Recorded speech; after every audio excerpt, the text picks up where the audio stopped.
Assalamualaikum warahmatullahi wabarakatuh.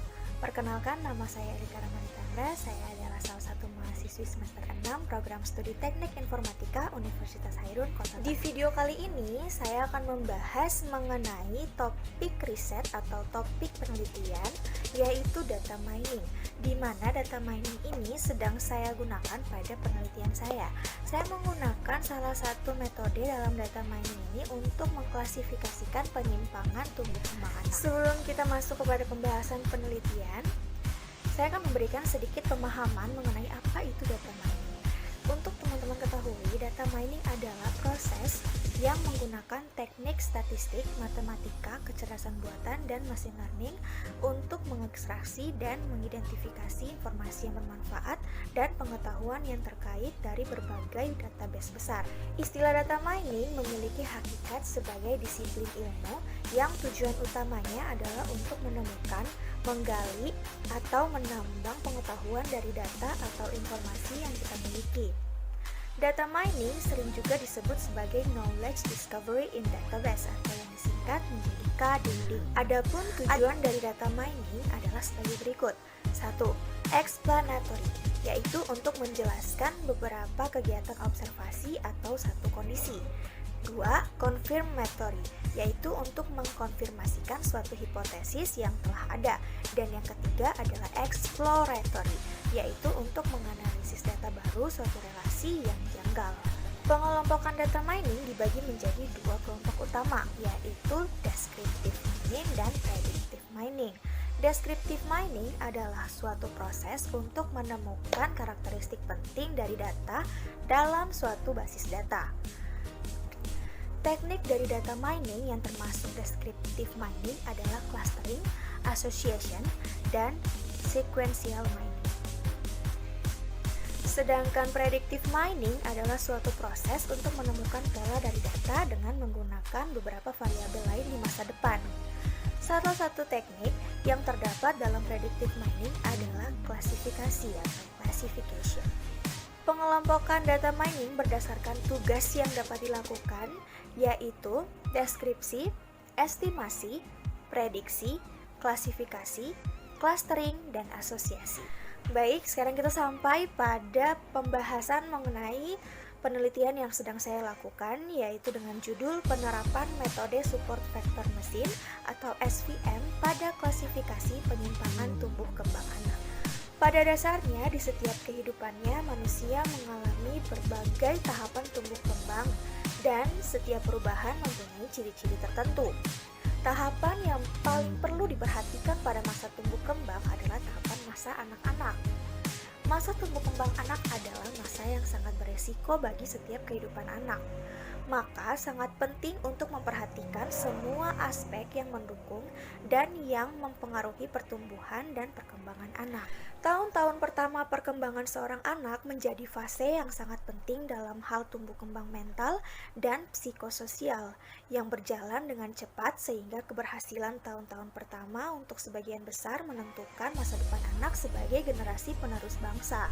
Dari masalah di atas, maka dibuatlah suatu sistem yang dapat mengklasifikasikan penyimpangan tumbuh kembang anak berdasarkan gejala yang dialami dengan menggunakan support vector mesin atau SVM. Metode ini menggunakan hipotesis berupa fungsi-fungsi linear dalam sebuah ruang fitur yang berdimensi tinggi dengan mengimplementasikan learning bias yang berasal dari teori optimasi. Adapun klasifikasi sendiri merupakan penyusunan bersistem dalam kelompok atau golongan menurut kaidah atau standar yang ditetapkan. Untuk membantu mengklasifikasi penyimpangan tumbuh kembang anak diperlukan kriteria-kriteria seperti penimbangan berat badan, tinggi badan, pengukuran lingkar kepala anak, tes daya dengar, tes daya lihat, dan perkembangan anak. Pada penelitian ini, kelas yang digunakan untuk hasil klasifikasi ada dua, yaitu menyimpang dan tidak menyimpang. Adapun tujuan dari penelitian ini adalah diharapkan dapat menghasilkan suatu sistem yang dapat menyimpulkan apakah seorang berpotensi terkena penyimpangan tumbuh kembang anak dengan menggunakan support vector mesin. Untuk lebih jelasnya, saya akan memberikan penjelasan mengenai apa itu support vector mesin. Jadi support vektor mesin atau SVM merupakan salah satu metode dalam supervised learning yang biasanya digunakan untuk klasifikasi, seperti support vector classification dan regresi atau support vector regression. Dalam pemodelan klasifikasi, SVM memiliki konsep yang lebih matang dan lebih jelas secara matematis dibandingkan dengan teknik-teknik klasifikasi lainnya. SVM juga dapat mengatasi masalah klasifikasi dan regresi dengan linear maupun non-linear. Rumus yang digunakan dalam metode support vektor mesin adalah sebagai berikut, di mana XI adalah data ke I, W adalah nilai bobot support vektor yang tegak lurus dengan hyperplane, B adalah nilai bias, dan YI adalah kelas data ke I. Selanjutnya untuk metode penelitian. Metode penelitian di sini saya jabarkan menggunakan diagram flowchart yang dimulai dari mengidentifikasi masalah dan merumuskan masalah, mengumpulkan data, mengolah data.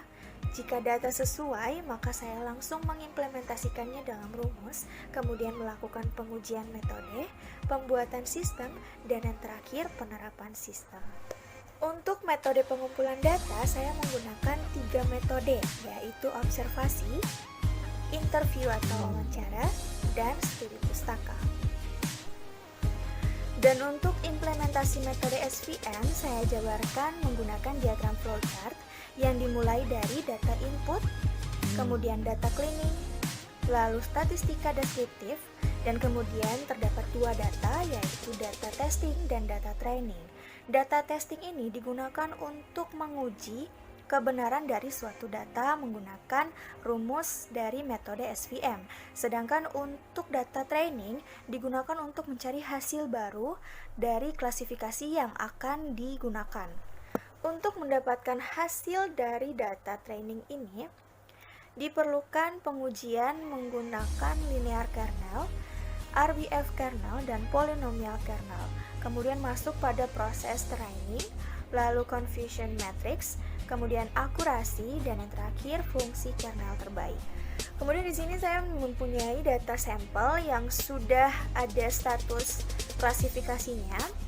Ada 7 data di sini, dan di sini saya akan melakukan pengujian klasifikasi untuk data ke-6 dan 7. Apakah status tumbuh kembang anak benar atau tidak? Dengan mengimplementasikan rumus SVM linear, data yang akan menjadi data training adalah data nomor 1 sampai 5 dan sisanya adalah data tes. Sebagai contoh perhitungan parameter yang digunakan hanyalah 4 parameter. Rumus yang digunakan adalah sebagai berikut. Perhitungan untuk metode SVM menerapkan sistem substitusi dan eliminasi bersamaan. Perhitungan untuk metode SVM menerapkan sistem substitusi dan eliminasi bersamaan. Dan setelah dilakukan pengujian, hasil yang didapat adalah data 6 dan 7 memiliki status tumbuh kembang anak yang benar sesuai dengan tabel dataset di atas.